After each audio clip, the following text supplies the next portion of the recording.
Yesterday, Carrie Hardy produced a video which asked the question, why are Stern not selling many of their Venom pinball machines? It was an excellent video. Go and watch it. I'll put the link to the video below. Really, really good. What Carrie did really well was he was able to run a poll off of his own channel, and also he was able to collate some data which supported his theory that these things are just not selling. In many respects, I think it's the wrong game at the wrong time for Stern. And the reason I find that interesting, not because I have any particular interest in Venom as a theme, but I do think it's created an opportunity for some of the other pinball manufacturers like CGC and like Spooky Pinball, maybe even American Pinball, to come in there and take a big slice of the market share. A lot of the feedback that Carrie was getting was the reason people weren't buying this was it's just too expensive. Prices had gone too high. The Pro version was too stripped down. There wasn't enough in it. In terms of a video for this channel, it's sort of come at a perfect time because I'm very early in my pinball journey. I've got my first ever machine in 2018, so I'm still learning. In fact, the very premise of this channel is to almost document my learning process. So I've only really had access to a lot of these machines relatively recently, and I'm only just discovering, certainly recently because I have a Scooby-Doo pinball machine in the house, how good a machine Spooky can make. I didn't know. For me, they weren't a viable alternative to Stern. I'd also say the same with CGC. I was lucky enough to interview Josh Sharp about the Pulp Fiction machine, which is hopefully coming out later on this year. I've been lucky enough to have a Cactus Canyon here, which is obviously produced by CGC. It was a great machine. I think the point is there are now viable alternatives to Stern, which I don't think there were even as early as sort of 2019 when I was starting to get into the hobby. Now, I know there's people that have been in this hobby longer than I have, and you may well turn around and say, well, hold on a second, you know, Houdini was a really good machine, Hot Wheels was a really good machine. Actually, they both are. I've played them both. Rick and Morty, I haven't played that. I know for a lot of you guys, this is not news to you that Spooky can make a good machine or CGC can make a good machine.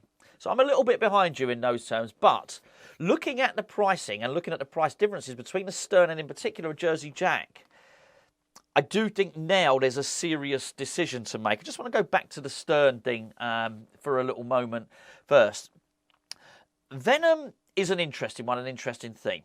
I have no doubt that had two of the rumoured themes that have been suggested in recent times, be that Jaws or be that Back to the Future, had come out, then I think they would have sold. I really do. I'm not sure what sort of numbers, but it's not that long ago that Foo Fighters were released, and plenty of people bought Foo Fighters. I'm also not oblivious to the fact that there is a cost of living crisis.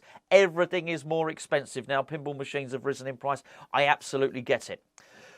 But what is clear is that people, a lot of people, unless you are extremely wealthy and you can just go and buy a limited edition of every game, people are having to pick and choose now which pinball machines they have. I think gone are the days when, just your basic pinball follower who might buy a pinball machine here or there is going to be able to buy a Foo Fighters and then buy a Venom as well. You're going to have to choose. And I think with the other competition there with Pulp Fiction in the offing, people are just going to wait. And I think that's why it's really important for Stern that they pick and choose the games that they release a lot more carefully than they did before. I don't know if it was a case that maybe Stern at their peak were churning out 3 to 4 games a year. Maybe they just can't do that anymore. I did ask the question when Venom got released because I don't know about Venom. I'm a Star Wars fan. I like Lord of the Rings. If you remember recently, I did a video because there was a rumour that He-Man might be a release. I watched He-Man. Venom, I was not aware of. I'm not a comic book collector. I don't know. I didn't even know if Venom was a character from a comic or was it just that recent film that Tom Hardy was in. I didn't know. So I asked a question. The reason I asked the question, I thought, how popular is this going to be? Very much on the thread, I say the thread, this was on the forum on Pinball Info. I was told, no, this is popular just because I don't know who this character is. There are a lot of people that do. So clearly there's a popularity to this character, but I think possibly if you combine the popularity of the character alongside the fact that there is people being more frugal, more thrifty with their spending, then it was possibly the wrong machine at the wrong time. maybe, just maybe, it would have worked better sort of 2 or 3 years ago. Would they have sold this during COVID, when everybody was, certainly in this country, was being furloughed and being given money to stay at home? Quite possibly, but we aren't in those times now. And it was really interesting watching Kerry's video, and Kerry was reading back a lot of the feedback from people who had posted, and he was reading feedback from Pinside as well, and people were saying it's just too expensive. The Pro is just too stripped down. I can't compete at these prices, is what people were saying. And of course, it's very, very interesting. If you very, very grateful for the fact that more and more people from the States are watching these videos as well. This is a UK-based pinball channel, so primarily this is what we do deal with is the scene in the UK, but obviously anyone is welcome to watch, and you are very, very welcome. But if you are in the States, what you won't know about the UK is we have a middleman. So Stern, for instance, in the US might sell directly to Todd, they might sell directly to TNT Amusements, so then you go and buy your machine from TNT Amusements, as an example. That's not how Stern works in the UK. Stern don't sell directly to Pinball Heaven, who are grateful sponsors of this channel, for instance, who are basically UK's largest pinball distributor. What Stern do is they sell to somebody called Electrocoin. So they're a middleman. And Electrocoin, like every middleman involved in any business, take a cut. So actually, our prices are far more expensive than yours. So, if you look at the exchange rate at the moment, which you can do, I'm not going to say what it is now because it changes all the time. But I think at the moment, if you're looking at something that maybe $6,500 in the States, actually in the UK for a Pro version, you're looking at about £8,000 to £8,300. There's a vast difference. We pay an awful lot more money over here. And because of that, the other games are viewed very, very differently, I think. So, for instance, Jersey Jack and Cactus Canyon, which is obviously made by CGC, the Scooby-Doo, which is made by Spooky, or Halloween, which is made by Spooky, they don't come through this middleman. And because of that, certainly in the case of Spooky and CGC and American Pinball, you'll see the prices are lower than Stern's.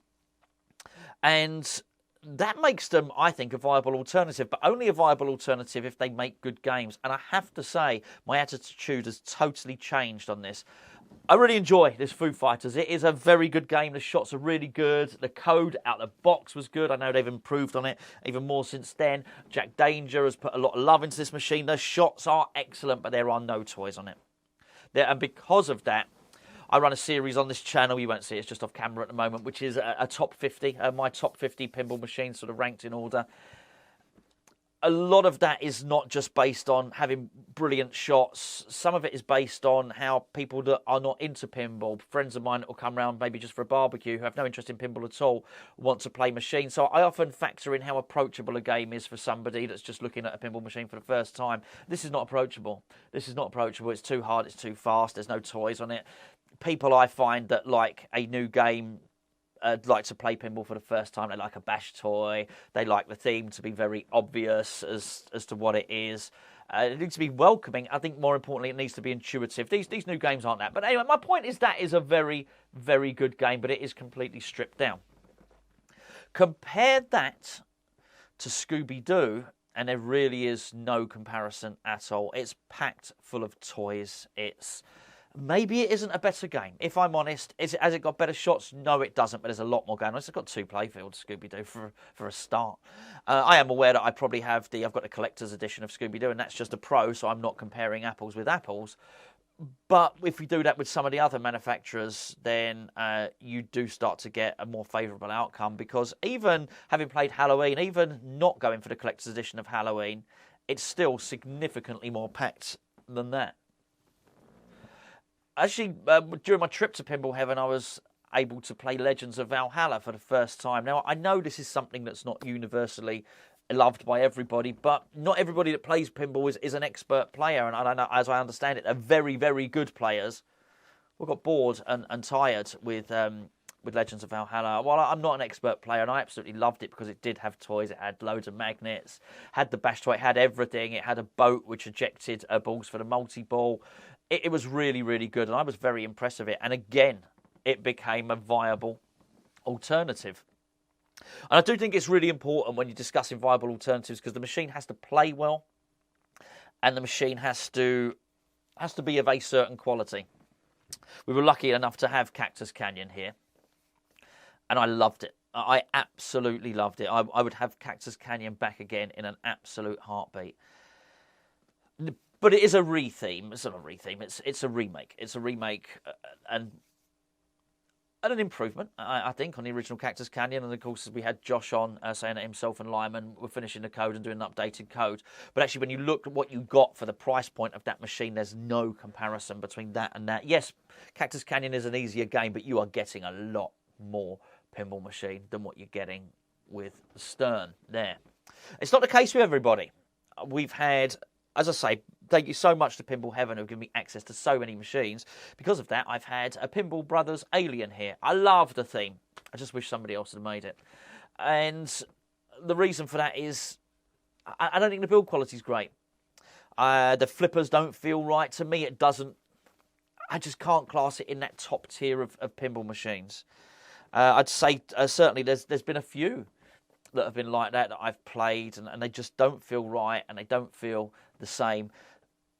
I played Queen recently, and again, the flipper feedback on that there's just something not quite right about it. But I'm not just digging them out. There have been numerous machines that I think that is the case. I think for a little while with Jersey Jack, and understanding what I've sorted their flippers out now, they make a wonderful, wonderful game, Jersey Jack. It's beautiful. It's like these things are like museums. But to me, a Jersey Jack pinball machine is like a Rolls Royce.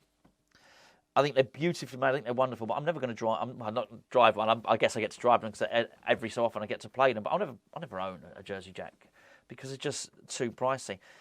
The very lowest, to give you an example, Scooby-Doo, the machine that I've got in there, is the collector's edition. That's the best Scooby-Doo they do. It's got everything on it. It's got the powder coating, all the stuff, all the bells, all the whistles, all the trimmings. Let's say that is a 10,995. I think that is in pounds sterling.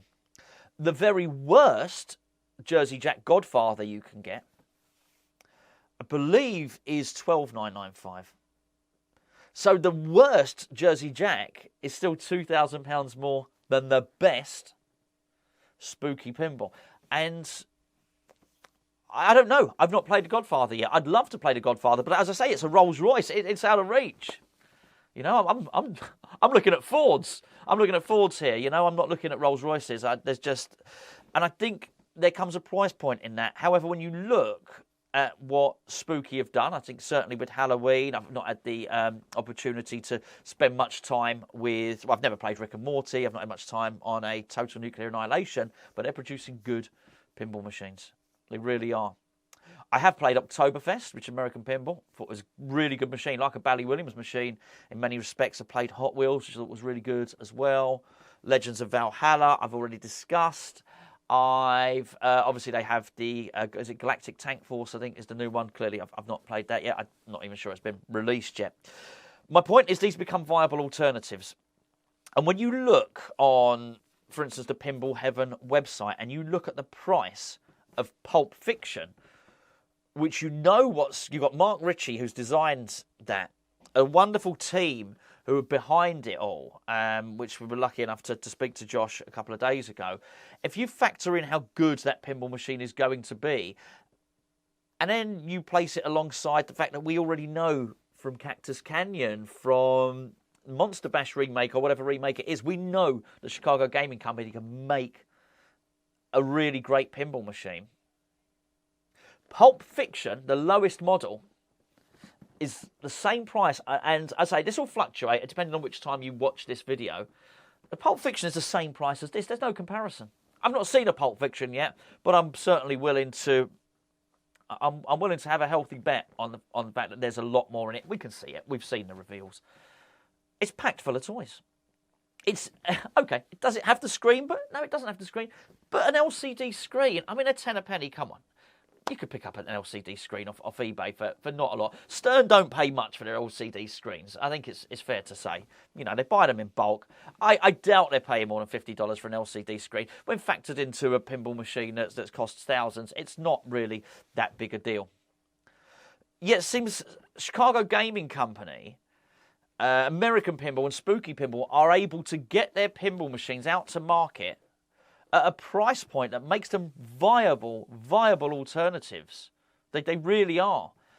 And they're not sort of hindered by I don't want to go too much into so many other pinball manufacturers, but I think they're very much as an elite tier, and then there's some maybe lesser pinball manufacturers who I hope are on their way up. I hope they're making it. I'm sure, look, you've got to start somewhere. It's not easy to build a pinball machine, I'm quite sure of that. But it does look to me, having had the chance of playing these, not just playing them, having them in the house, I don't look at these Sterns and see that they're that much better quality than the Chicago Gaming Company, than the Spooky. I think these are viable alternatives. And I think at a time for Stern, at a time with the pricing, I think they've chosen a really, really bad time to do it. And I think it's interesting now what Jersey Jack Pinball are going to do, because if you were to offer me right now a spooky pinball, but let's call it Halloween, or a Jersey Jack for £2,000 more, I'm going to take the Halloween. I absolutely am. It's packed full of it, and I go back to what I always say. Have you made the best pinball machine that you possibly can? And I look at these, I look at Legends of Valhalla, and regardless of whether you like it, whether you don't, that they've put a lot into it. There's a lot of toys. There's a lot of work. There's got a mirrored back glass, and the artwork's gorgeous. The call-outs are great. They put a lot into it. Pulp Fiction, they've clearly put a lot into it. Cactus Canyon, I look at a lot of these machines. Scooby-Doo, have they made the best machine they possibly can? Bearing in mind they've got the Scooby-Doo license. Yeah, I think they absolutely have. I look at Stern, I think no. And I think my problem with that is, I think even in their very elite models, Stern don't make the best pinball machine that they possibly can. And I just think at some point the cost cutting is going to cost you customers. And I do wonder if that's happening now. I thought it was a pretty mean thing to do with James Bond. They released 3 James Bond. Then they released an extra special James Bond. And it was the Keith Elwyn one. The thing is, I've not played it, I haven't played it yet, so I can't possibly give my own opinion. But reading other people's opinion, well, actually, their extra special pinball machine ain't actually that special. What I do know is they produced an Elvira. Elvira is something I do know about because I owned one here. I think it was the 40th anniversary edition, possibly that. They didn't even stick a topper on it. So something that, and they were asking for a lot of money for that. Things that they already had in their factory. Never mind not making the best pinball machine they could. It just didn't. They didn't go that extra mile, and I think they're going to have to now. I really, really do, because at some point that cost cutting and that customer service, which I had it. The buttons that are inside the coin door on the Stern. I had to wait quite a long time. Actually, they still never got back to me. I never got an email. In the end, I actually bought a whole new coin door and took the buttons off of it and put it inside my Godzilla. The buttons on Godzilla didn't work initially when I got them. Stern were no good at all. What I would say is with the plastics that crack on the left ramp on Foo Fighters, I have recently had, I didn't ask for it, I've had a package sent through from Stern via Pinball Heaven. They clearly identified a fault on their game, and I didn't have to ask for it. So maybe their customer service is getting a little bit better. I think what Stern are relying on now in terms of their pricing is having the best game designers. And I don't know, I've not been in the hobby long enough, I couldn't attest to who is the best game designer, but maybe the best modern game designer is Keith Elwyn. Would that be fair to say that? Looks like Jack Danger's making some good games. I really enjoyed that. I thought his home pin, his Jurassic Park home pin, was lucky enough to have that here as well. Really good game. He's clearly a talented designer.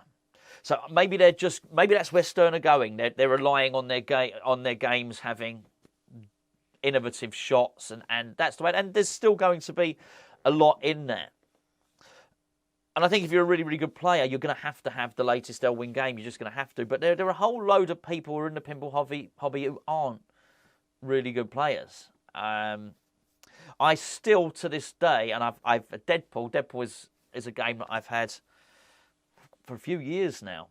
And I love Deadpool, and I know the game backwards, but I still haven't completed it yet.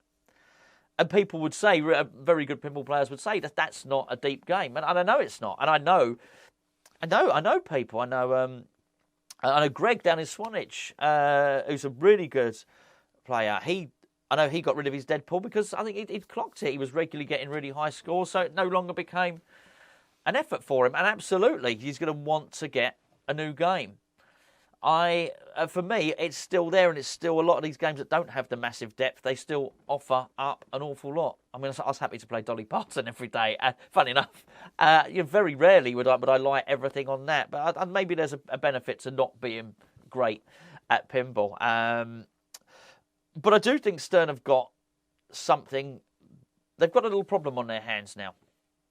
Maybe the person, because of the cost of living, because of the price of everything, maybe the person that used to be able to afford 2 pinball machines a year can now only afford 1. Yeah, okay, first world problems. I absolutely get it. But it's still an issue if you're a pinball manufacturer. And if you've just got 1 pinball machine that you could buy 1 a year, maybe you buy 1 pinball machine every 2 or 3 years. Maybe that's what you do. Maybe that's your treat. Maybe you save up. Whatever, I don't know, £200 a month, and eventually, you'll go and buy yourself a new pinball machine. At that point, and there are plenty of people like that, price becomes important. Price becomes an issue. And I do wonder if at some point you're going to be looking at that, and you're looking at a Pulp Fiction that's, I don't know, in the region of £8,500, and the equivalent to get a packed Stern machine is going to cost you £10,000, £11,000 for a premium, or whatever the case may be, then I think you're just possibly going to go with the Pulp Fiction. I really do. I do think it's interesting, though, and I do think we're entering a sort of interesting phase, because at exactly the same time when money became tight, the pinball market became saturated. And funny enough, I don't know if you can hear that in the background. Just a case in point, that fan is now starting to go off on that Stern. It needs a Pinbuck fan in it, basically, to make it quiet, because, hey, they use cheap fans. That's what they do. They do still, for me, I have to say, Stern, make the best games. And I say that as someone that owns a Foo Fighters, a Godzilla, a Batman, and a Deadpool. And 2 of those are 2 of my favourite games by a distance. But I'm not sure any longer they make the best value pinball machines.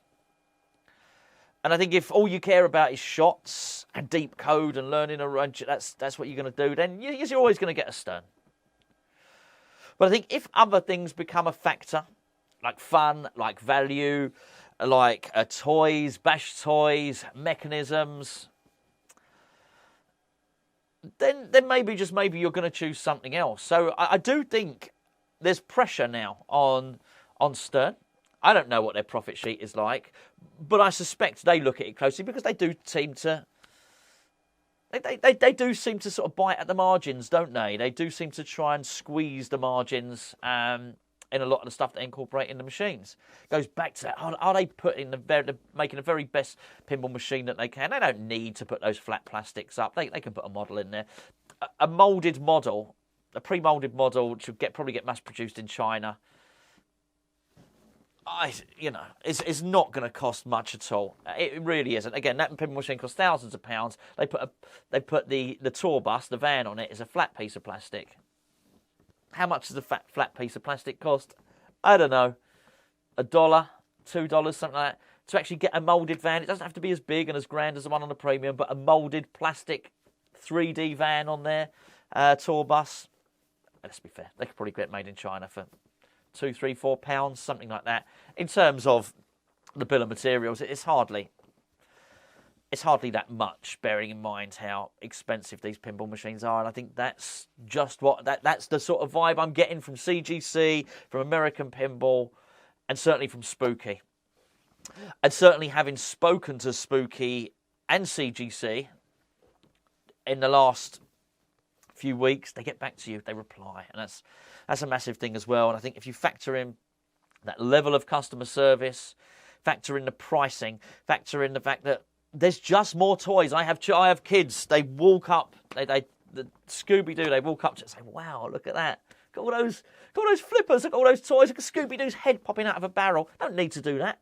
When Scooby pops out of a barrel, doesn't need to be done. But they do it. They make it a little mechanism as well. On the top of the playfield, they've got the diver's helmet and the two hands. They don't have to make the hands move, but they do it anyway. Doesn't have to be magnet up there, but you know what? They do it. And I do. That's why I think the design team get in there and they make the very, very best pinball machine they can. And I think the team that put Foo Fighters together did as best as they can. But I still do think there's going to be a conversation somewhere down the line, which is, okay, where can we sort of cut costs? They may well have cut one too many costs. I do think it's going to be interesting to see how it goes. The Venom one is an interesting one. I actually thought Venom, funnily enough, I thought they'd redressed some of the things on Venom. I thought Venom had, with the two ball locks, they certainly had let things come down on each wire form. They locked the ball. I thought they had two locking mechanisms. I thought they'd sort of improved. And I think I don't know Venom. I think that there's like a bash toy where he goes up a ramp. Is it Venom? Is it Spider-Man? It's one of them. I don't know the characters. But it looked like there was a toy on there. And this is even on the Pro. So I thought, okay, it looked like they'd actually improved a little bit with Venom, truth be known. Whereas I thought the Pro on James Bond was... I mean, there was no ball lock. You don't actually lock the ball at all. And also there's no kickback on it.